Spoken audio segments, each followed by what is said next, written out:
Қайырлы күн баршаңызға. Бүгін шакшука жасаймыз. Ең алдымен керек заттарды дайындап аламыз.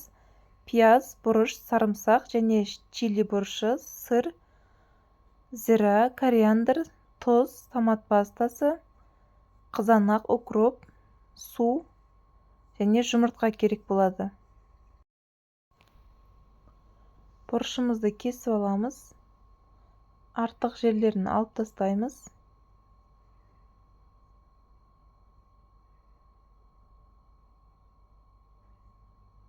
Осылай ұзынша етіп алған соң, төрт бұрышты етіп майдалап турап шығамыз. Пиязды да майдалап, төрт бұрышты етіп турап шығамыз.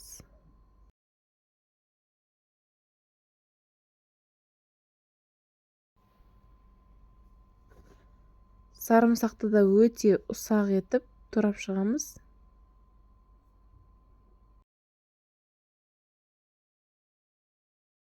Укропты да дайындап қоямын.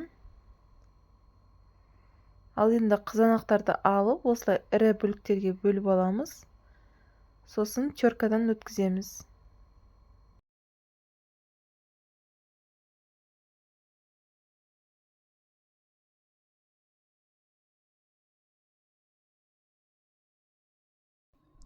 Ірімшікті де майдалап турап дайындап қоямыз.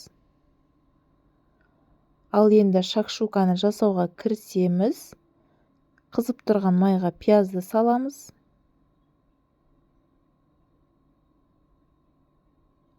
Үстіне чили бұрышын және болгар бұрышын салып, жұмсақ болғанға дейін сарғайғанша қуырамыз.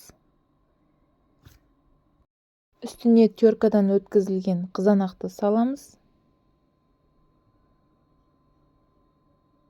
Енді дәміне қарай тұз, зира, кориандр,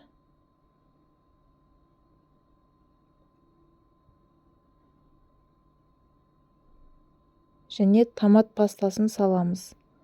Осылай араластырып, үстіне азырақ су құйып, жақсылап қайнағанша бетін жауып қоямыз.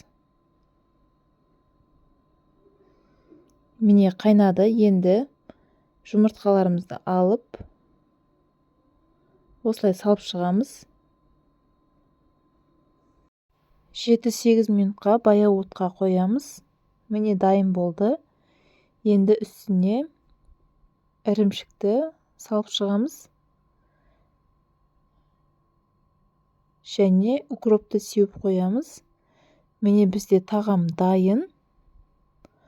Тағамды үстелге сковородкасымен ұсынуға болады. Осындай керемет дәмді таңғы асты сіздер де жасап көріңіздер. Ас болсын.